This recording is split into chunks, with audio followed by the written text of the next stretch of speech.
Electrical engineers and designers who need to better collaborate with architects who use Revit can also leverage it to increase their own productivity when performing lighting, powering, and circuiting tasks. Using an architect's floor plan as reference, electrical engineers can create circuits for power systems, connect electrical devices and lighting fixtures, and even attach those circuits to an electrical equipment panel in just a few clicks to produce accurately annotated plans. And as engineers are designing in 2D, Revit also automatically generates an intelligent 3D model to help ensure that all electrical systems are properly connected throughout the entire building. Revit comes with a library of industry-standard electrical devices that have 2D and 3D representations.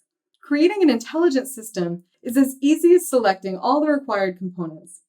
Revit does the rest. And since the system components are intelligent, electrical engineers can efficiently produce wiring and generate schedules to display relevant information, including all connected circuits and their corresponding loads. With Revit, electrical engineers and designers can better coordinate with architects and efficiently design well-coordinated and annotated systems while moving to BIM at their own pace.